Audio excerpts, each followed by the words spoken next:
she's sending me on messages next, and she began fancying the sort of thing that would happen.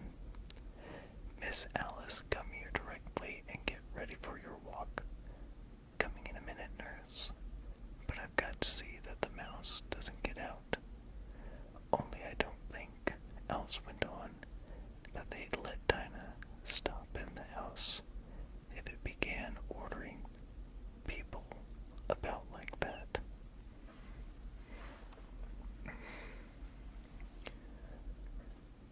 By this time, she had found her way into a tiny little room with a table in the window, and on it, as she had hoped, a fan and 2 or 3 pairs of tiny white kid gloves. She took up the fan and a pair of the gloves and was just going to leave the room when her eye fell upon a little bottle that stood near the looking glass. There was no label this time, with the words "drink me," but nevertheless, she uncorked it and put it to her lips. "I know something interesting is sure to happen," she said to herself, "whenever I eat or drink anything, so I'll just see what this little bottle does. I do hope it'll make me grow large again, for really I'm quite tired of being such a tiny little thing." It did so indeed, and much sooner than she had expected. Before she had drunk half the bottle, she found her head pressing against the ceiling and had to stop to save her neck from being broken. She hastily put down the bottle, saying to herself, "That's quite enough. I hope I shan't grow any more. As it is, I can't get out at the door. I do wish I hadn't drunk quite so much." Alas, it was too late to wish that. She went on growing and growing, and very soon had to kneel down on the floor. In another minute, there was not even room for this, and she tried the effect of lying down, with one elbow against the door and the other arm curled round her head. Still, she went on growing, and as a last resource, she put one arm out of the window and 1 foot up the chimney, and said to herself, "Now I can do no more, whatever happens. What will become of me?" Luckily for Alice, the little magic bottle had now had its full effect, and she grew no larger. Still, it was very uncomfortable, and as there seemed to be no sort of chance of her ever getting out of the room again, no wonder she felt unhappy. It was much pleasanter at home, thought poor Alice, when one wasn't always growing larger and smaller and being ordered about by mice and rabbits. I almost wish I hadn't gone down that rabbit hole, and yet, it's rather curious, you know, this sort of life. I do wonder what can have happened to me. When I used to read fairy tales, I fancied that kind of thing never happened, and now here I am in the middle of one. There ought to be a book written about me, that there ought, and when I grow up I'll write one, but I'm grown up now," she added in a sorrowful tone. "At least there's no room to grow up any more here."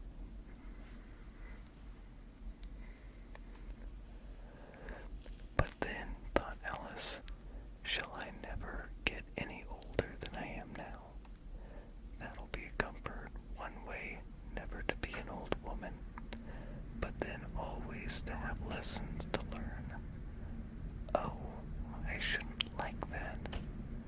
"Oh, you foolish Alice," she answered herself. "How can you learn lessons in here? Why, there's hardly room for you, and no room at all for any lesson books."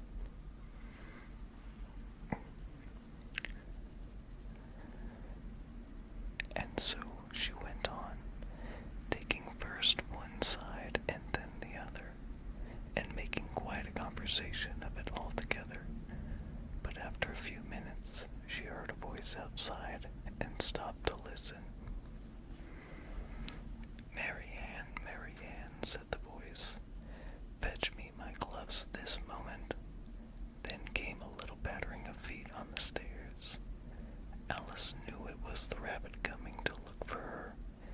She trembled till she shook the house, quite forgetting that she was now about 1,000 times as large as the rabbit, and had no reason to be afraid of it.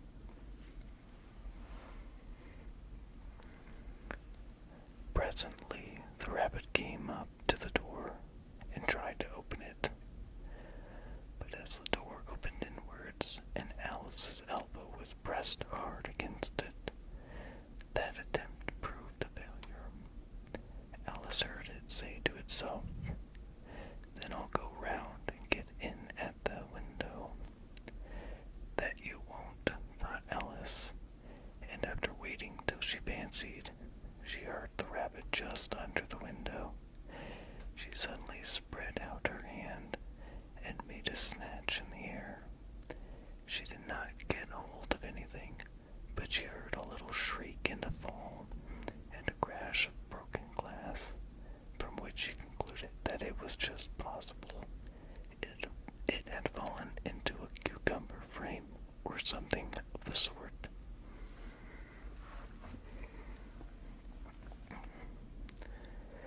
Next came an angry voice, the rabbit's. "Pat, Pat, where are you?" And then a voice she had never heard before. "Sure then, I'm here, digging for apples, Your Honor." "Digging for apples indeed," said the rabbit angrily. "Here, come and help me out of this." Sounds of more broken glass. "Now tell me, Pat, what's that in the window?" "Sure, it's an arm, Your Honor." He pronounced it arum. "An arm, you goose. Who ever saw one that size? Why, it fills the whole window." "Sure it does, Your Honor, but it's an arum for all of that." "Well, it's got no business here. At any rate, go and take it away." There was a long silence after this, and Alice could only hear whispers now and then, such as, "Sure, I don't like it, Your Honor, at all. Do as I tell you, you coward." And at last she spread out her hand again and made another snatch in the air. This time there were 2 little shrieks and more sounds of broken glass. "What a number of cucumber frames there must be," thought Alice. "I wonder what they'll do next. As for pulling me out of the window, I only wish they could. I'm sure I don't want to stay in here any longer."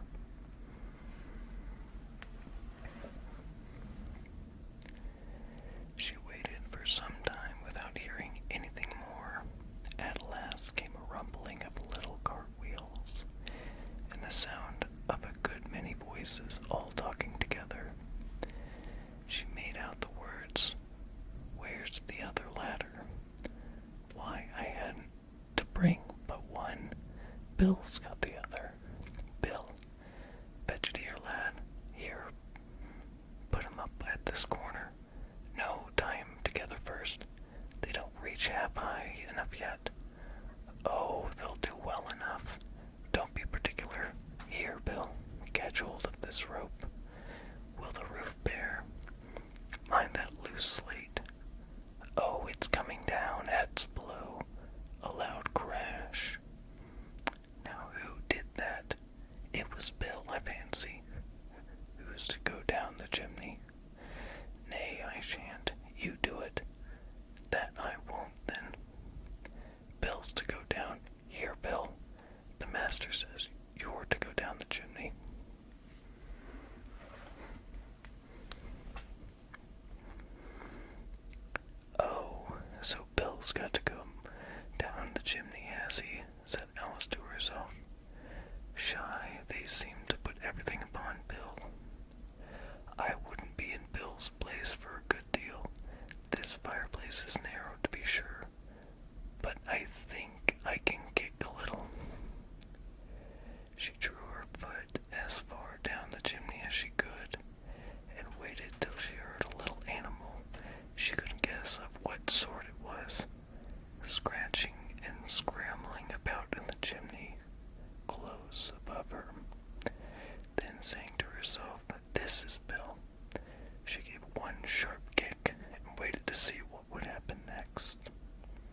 first thing she heard was a general chorus of "There goes Bill," then the rabbit's voice along, "Catch him, you, by the hedge," then silence, and then another confusion of voices.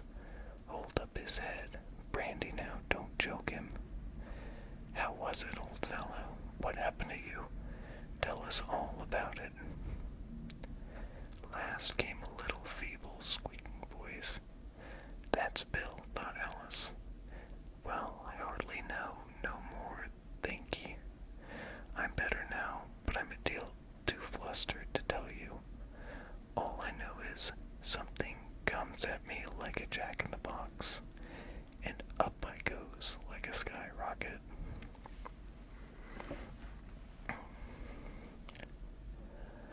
"So you did, old fellow," said the others. "We must burn the house down," said the rabbit's voice. And Alice called out as loud as she could, "If you do, I'll set Dinah on you." There was a dead silence instantly, and Alice thought to herself, "I wonder what they will do next. If they had any sense, they'd take the roof off." And after a moment or two, they began moving about again, and Alice heard the rabbit say, "A barrowful will do to begin with." A barrowful of what? Thought Alice, and she had not long to doubt, for the next moment a shower of little pebbles came rattling in at the window, and some of them hit her in the face. "I'll put a stop to this," she said to herself, and shouted out, "You'd better not do that again," which produced another dead silence.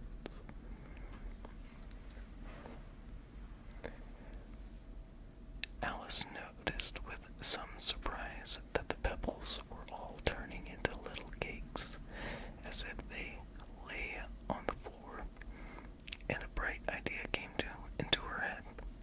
"If I eat one of these cakes," she thought, "it's sure to make some change in my size, and as it can't possibly make me larger, it must make me smaller, I suppose."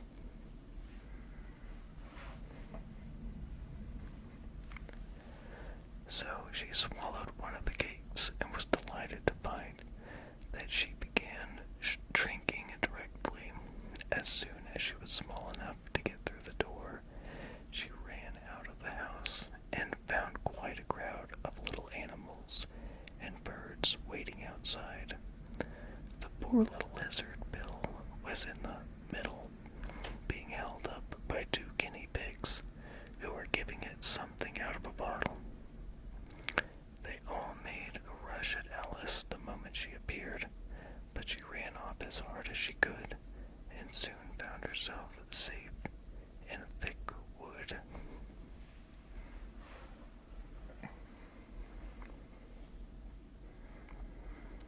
"The first thing I've got to do," said Alice to herself as she wandered about in the wood, "is to grow to my right size again, and the second thing is to find my way into that lovely garden. I think that will be the best plan."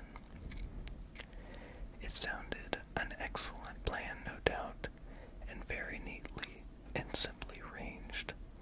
The only difficulty was that she had not the smallest idea how to set about it, and while she was peering about anxiously among the trees, a little sharp bark just over her head made her look up in a great hurry.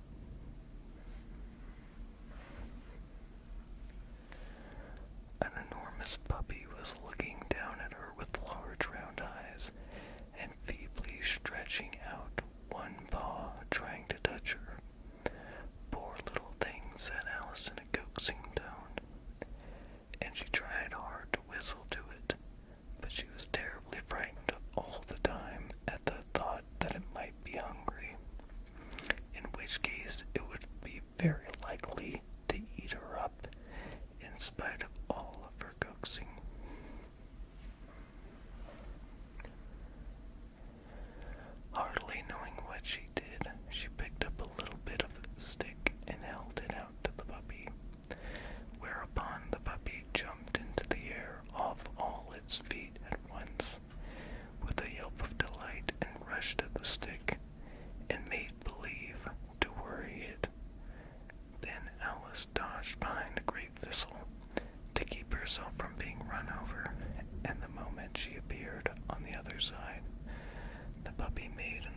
rush at the stick and tumbled head over heels in his hurry to get hold of it. Then Alice, thinking it was very like having a game of play with a cart horse, and expecting every moment to be trampled under its feet, ran round the thistle again. Then the puppy began a series of short charges at the stick, running a very little ways forward each time, and a long way back, and barking hoarsely all the while, till at last it sat down a good way off, panting, with its tongue hanging out of its mouth, and its great eyes half shut.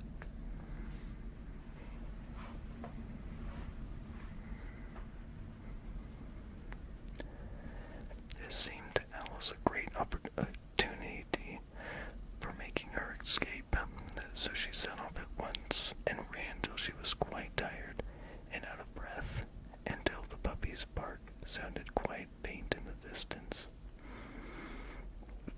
And yet what a dear little puppy it was, said Alice as she leaned against a buttercup to rest herself and fanned herself with one of the leaves. I should have liked teaching it tricks very much, if I'd only been the right size to do it. Oh dear, I'd nearly forgotten that I'd got to grow up again. Let me see, how is it to be managed? I suppose I ought to eat or drink something or other, but the great question is, what? The great question certainly was what. Alice looked around her at the flowers and the blades of grass, but she did not see anything that looked like the right thing to eat or drink under the circumstances. There was a large mushroom growing near her, about the same height as herself, and when she had looked under it, and on both sides of it and behind it, it occurred to her that she might as well look and see what was on top of it.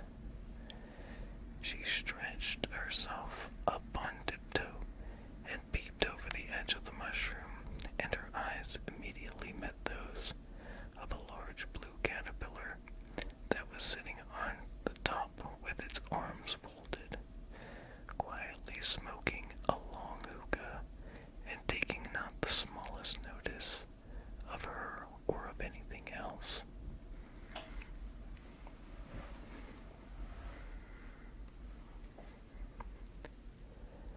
Chapter 5. Advice from a Caterpillar. The caterpillar and Alice looked at each other for some time in silence. At last the caterpillar took the hookah out of its mouth and addressed her in a languid, sleepy tone. "Who are you?" said the caterpillar. This was not an encouraging opening for a conversation. Alice replied rather shyly, I hardly know, sir, just at present.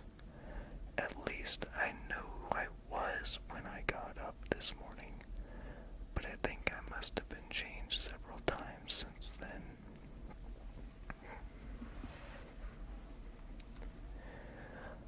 "What do you mean by that?" said the caterpillar sternly. "Explain yourself." "I can't explain myself, I'm afraid, sir," said Alice, "because I'm not myself, you see." "I don't see," said the caterpillar. "I'm afraid I can't put it more clearly," Alice replied very politely.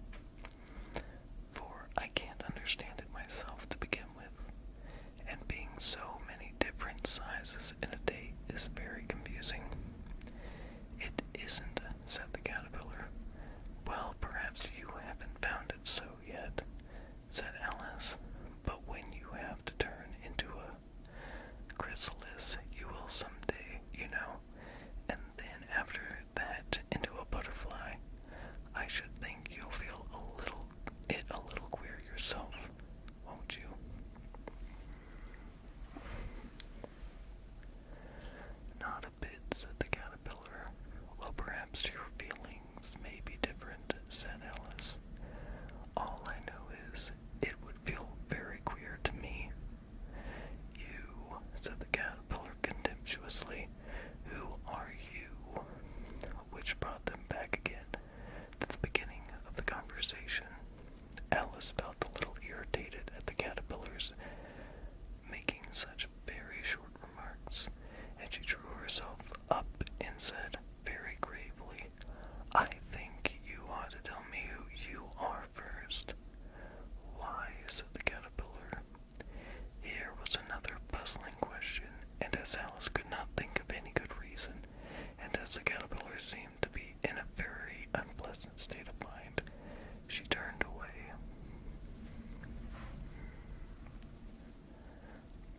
"Come back," the caterpillar called after her. "I've something important to say." This sounded promising, certainly. Alice turned and came back again. "Keep your temper," said the caterpillar. "Is that all?" said Alice, swallowing down her anger as well as she could. "No," said the caterpillar. Alice thought she might as well wait, as she had nothing else to do, and perhaps, after all, it might tell her something worth hearing. For some minutes it puffed away without speaking, but at last it unfolded its arms, took the hookah out of its mouth again, and said, "So you think you're changed, do you?"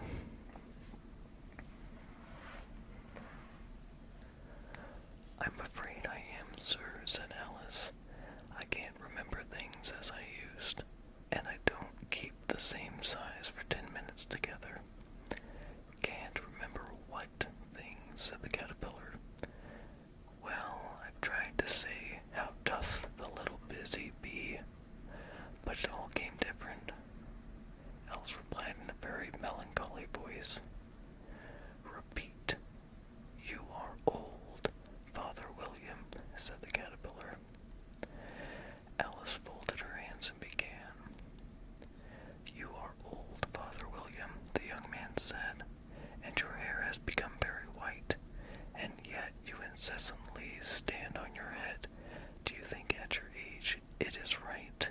"In my youth," Father William replied to his son, "I feared it might injure the brain, but now that I'm perfectly sure I have none, why, I do it again and again."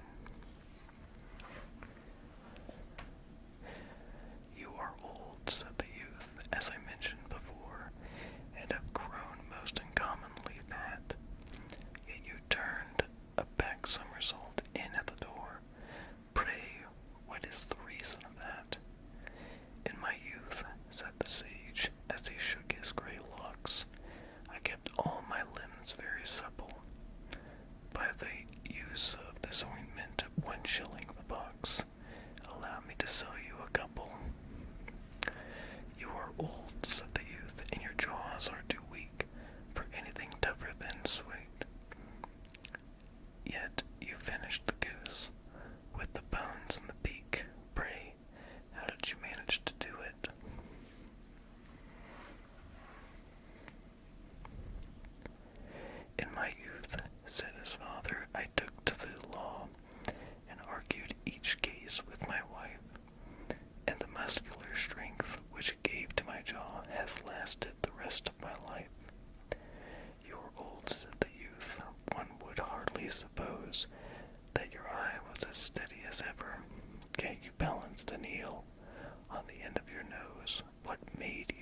she felt that she was losing her temper.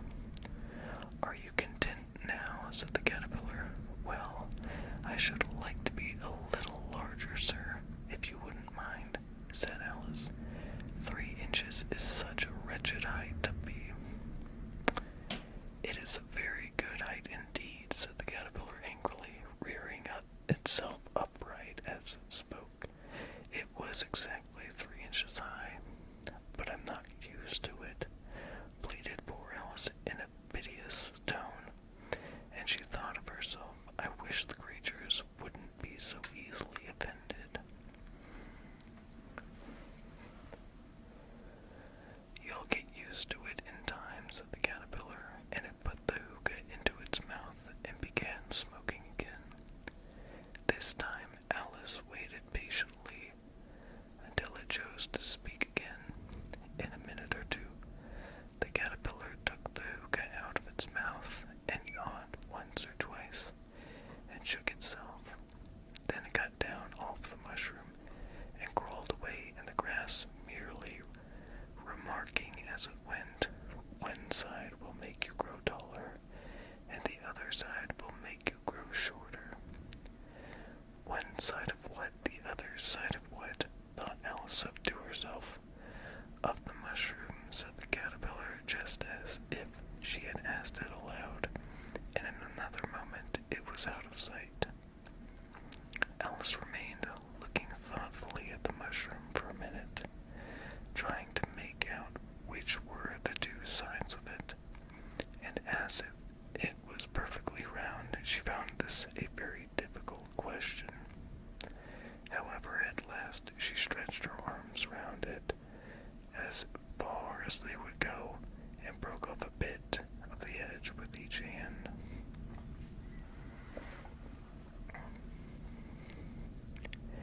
"And now which is which?" she said to herself, and nibbled a little of the right hand bit to try the effect. The next moment she felt a violent blow underneath her chin. It had struck her foot. She was a good deal frightened by this very sudden change, but she felt that there was no time to be lost. As she was shrinking rapidly, she set to work at once to eat some of the other bit. Her chin was pressed so closely against her foot that there was hardly room to open her mouth, but she did at last, and managed to swallow a morsel of the left-hand bit.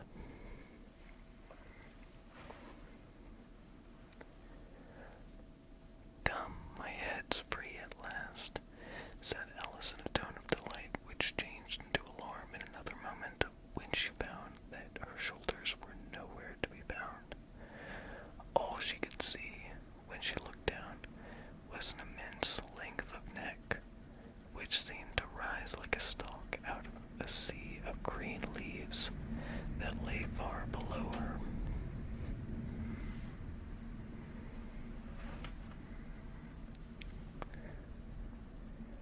"What can all that green stuff be?" said Alice. "And where have my shoulders got to? And oh, my poor hands, how is it I can't see you?"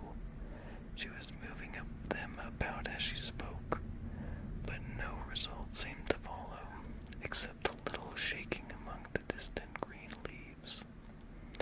As there seemed to be no chance of getting her hands up to her head, she tried to get her head down to them, and was delighted to find that her neck would bend about easily in any direction, like a serpent. She had just succeeded in curving it down into a graceful zigzag, and was going to dive in among the leaves, which she found to be nothing but the tops of the trees under which she had been wandering, when a sharp hiss made her draw back in a hurry. A large pigeon had flown into her face, and was beating her violently with its wings.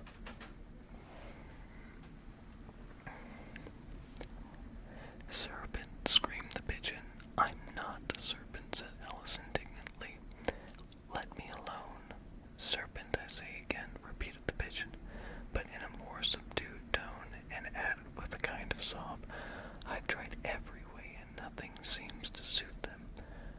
I haven't the least idea what you're talking about, said Alice. I've tried the roots of trees, and I've tried banks, and I've tried hedges. The pigeon went on without attending to her. But those serpents, there's no pleasing them. Alice was more and more puzzled, but she thought there was no use in saying anything more till the pigeon had finished. As if it wasn't trouble enough hatching the eggs, said the pigeon, but I must be on the lookout for serpents night and day.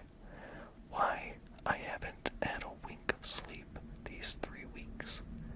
I'm very sorry you've been annoyed, said Alice, who was beginning to see its meaning. And just as I had taken the highest tree in the wood, continued the pigeon, raising its voice to a shriek, and just as I was thinking I should be free of them at last, they must needs come wriggling down from the sky. Ah, serpent! But I'm not a serpent, I tell you, said Alice. Well, what are you? Said the pigeon. I can see you're trying to invent something. I'm a little girl, said Alice, rather doubtfully as she remembered the number of changes she had gone through that day. A likely story indeed, said the pigeon in a tone of deepest contempt. I've seen a good many little girls in my time, but never one with such a neck as that. No, you're a serpent, and there's no use denying it. I suppose you'll be telling me next that you've never tasted an egg. I have tasted eggs, certainly, said Alice, who was a very truthful child. But little girls eat eggs quite as much as serpents do, you know. I don't believe it, said the pigeon, but if they do, why, then they're a kind of serpent, that's all I can say. This was such a new idea to Alice that she was quite silent for a moment or two, which gave the pigeon the opportunity of adding, You're looking for eggs, I know that well enough. And what does it matter to me whether you're a little girl or a serpent? It matters a good deal to me, said Alice hastily, but I'm not looking for eggs as it happens, and if I was, I shouldn't want yours. I don't like them raw.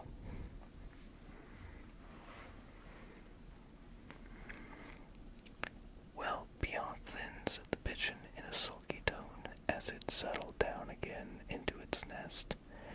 Alice crouched down among the trees as well as she could, for her neck kept getting entangled among the branches, and every now and then she had to stop and untwist it. After a while she remembered that she still held the pieces of mushroom in her hands, and she set to work very carefully, nibbling first at one and then at the other, and growing sometimes taller and sometimes shorter, until she had succeeded in bringing herself down to her usual height.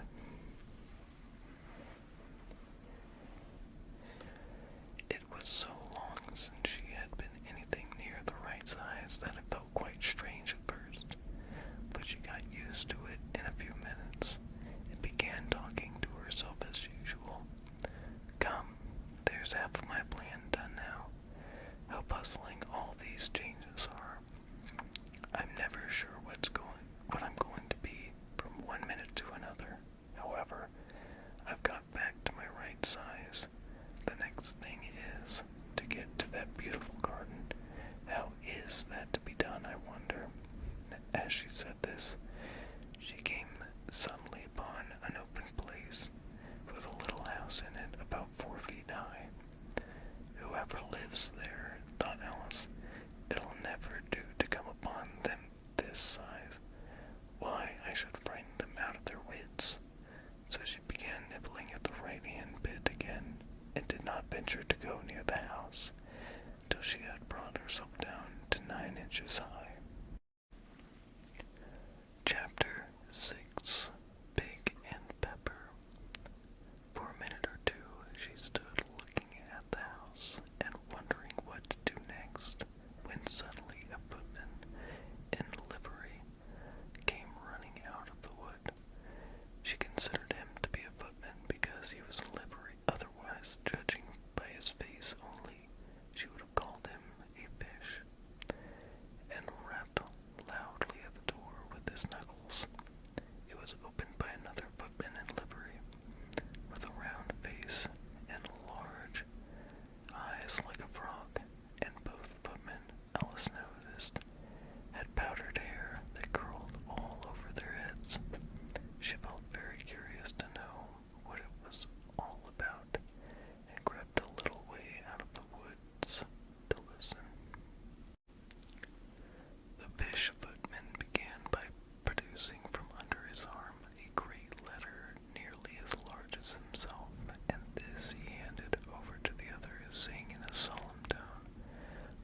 side of the door as you are.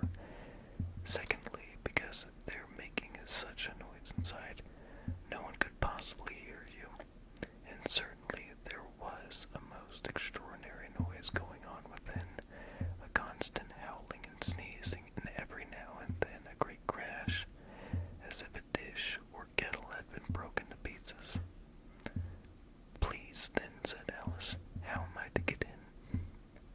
"There might be some sense in your knocking," the footman went on without attending to her, "if we had the door between us. For instance, if you were inside, you might knock and I could let you out, you know."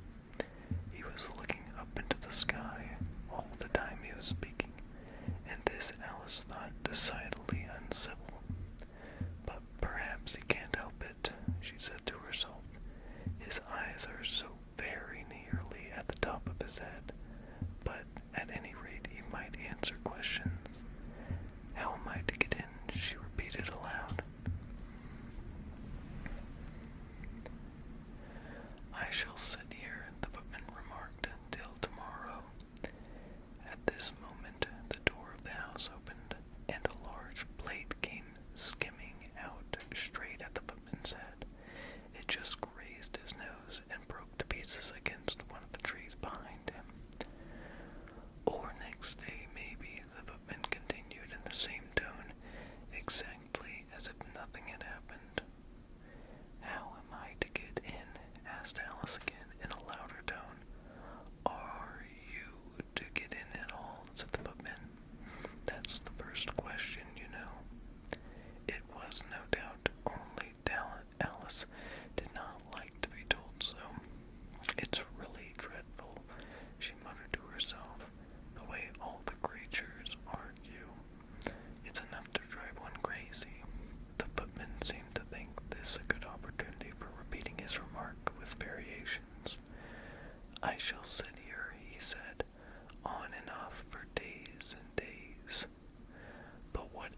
was his precious nose, as an unusually large saucepan flew close by it and very nearly carried it off.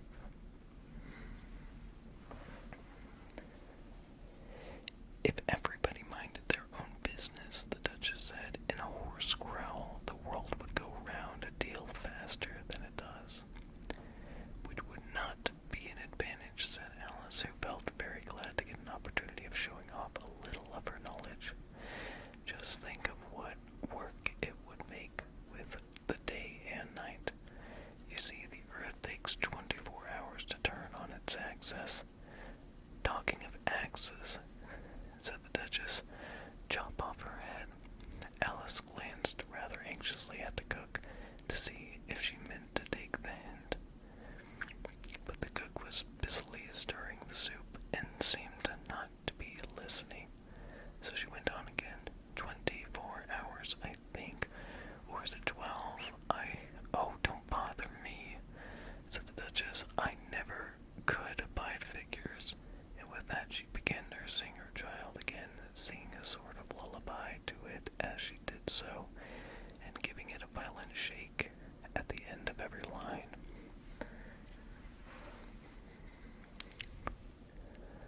Speak roughly to her little boy and beat him when he sneezes. He only does it to annoy because he knows it teases. Wow, wow, wow. While the Duchess sang the second verse of the song, she kept tossing the baby violently up and down, and the poor little thing howled so that Alice could hardly hear the words. I speak severely to my boy. I beat him when he sneezes, for he can thoroughly enjoy the pepper when he pleases. Wow, wow, wow. Here, you may nurse it a bit if you like, the Duchess said to Alice, flinging the baby at her as she spoke. I must go and get ready to play croquet with the Queen. And she hurried out of the room. The cook threw a frying pan after her as she went out, but it just missed her.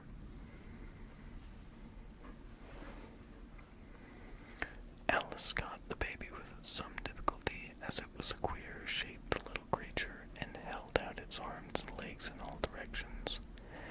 Just like a starfish, thought Alice. The poor little thing was snorting like a steam engine when she got it, and kept doubling itself up and straightening itself out again, so that altogether, for the first minute or two, it was as much as she could do to hold it.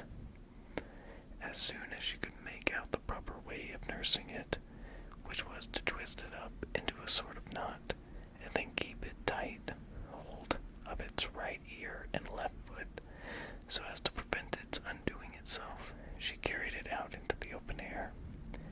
If I don't take this child away with me, thought Alice, they're sure to kill it in a day or two. Wouldn't it be murder to leave it behind? She said the last words out loud, and the little thing grunted in reply. It had left off sneezing by this time. Don't grunt, said Alice. That's not at all a proper way of expressing yourself.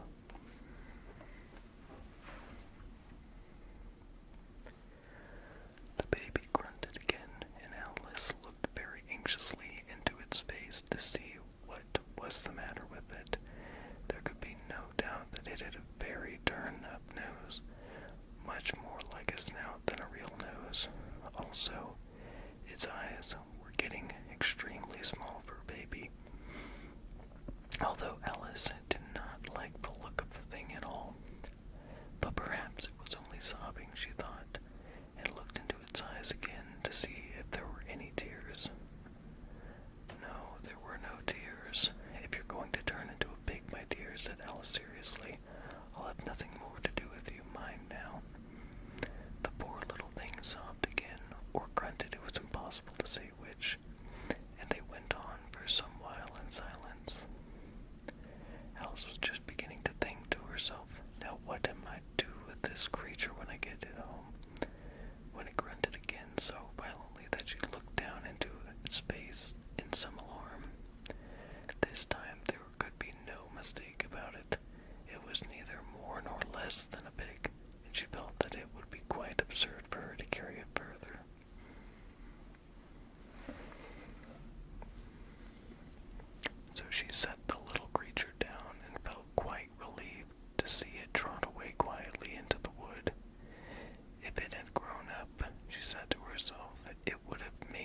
dreadfully ugly child, but it makes rather a handsome pig, I think. And she began thinking over other children she knew who might do very well as pigs, and was just saying to herself, if one only knew the right way to change them, when she was a little startled by seeing the Cheshire Cat sitting on a bough of a tree a few yards off. The cat only grinned when it saw Alice. It looked good-natured, she thought. Still, it had very long claws and a great many teeth, so she felt that it ought to be treated with respect. Cheshire Puss, she began rather timidly, as she did not at all know whether it would like the name. However, it only grinned a little wider. Come, it's pleased so far, thought Alice. And she went on. Would you tell me, please, which way I ought to go from here?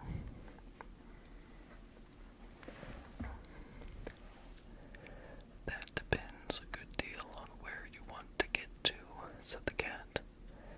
I don't much care where, said Alice. Then it doesn't matter which way you go, said the cat, as long as I get somewhere. Alice added as an explanation, Oh, you're sure to do that, said the cat, if you only walk long enough. Alice felt that this could not be denied, so she tried another question. What sort of people live about here? In that direction, the cat said, waving its right paw round, lives a hatter, and in that direction, waving the other paw, lives a March hare. Visit either you like, they're both mad. But I don't want to go among mad people, Alice remarked. Oh, you can't help that, said the cat. We're all mad here. I'm mad, you're mad. How do you know I'm mad, said Alice. You must be, said the cat, or you wouldn't have come here. Alice didn't think that proved it at all. However, she went on.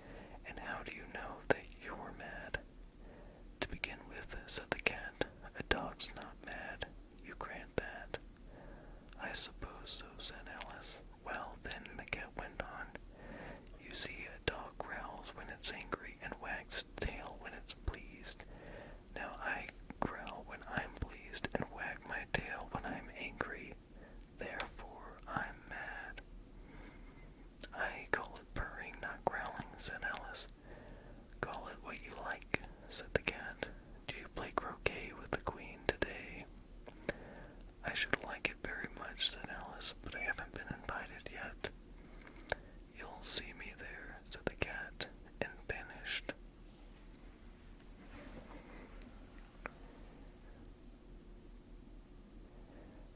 Alice was not much surprised at this. She was getting so used to queer things happening. While she was looking at the place where it had been, it suddenly appeared again. By the by, what became of the baby, said the cat. I'd nearly forgotten to ask. It turned into a pig, Alice quietly said, just as if it had come back in a natural way. I thought it would, said the cat, and vanished again. Alice waited a little, half expecting to see it again, but it did not appear, and after a minute or two, she walked on in the direction in which the March hare was said to live. I've seen hatters before, she said to herself.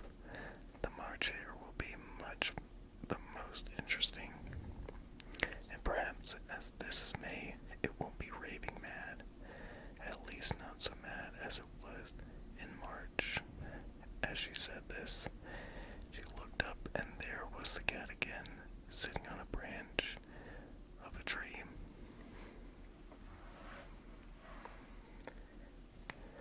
Did you say pig or fig? Said the cat. I said pig, replied Alice, and I wish you wouldn't keep appearing and vanishing so suddenly. You make one quite giddy. All right, said the cat, and this time it vanished quite slowly, beginning with the end of its tail, and ending with the grin, which remained some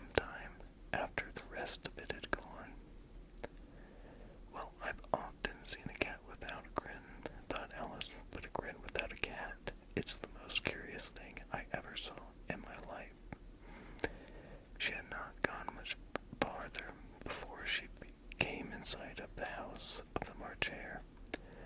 She thought it must be the right house because the chimneys were shaped like ears and the roof was thatched with fur. It was so large a house that she did not like to go near till she had nibbled some more of the left-hand bit of mushroom and raised herself to about 2 feet high. Even then she walked up towards it rather timidly, saying to herself, "Suppose it should be raving mad after all. I almost wish I'd gone to see the Hatter instead."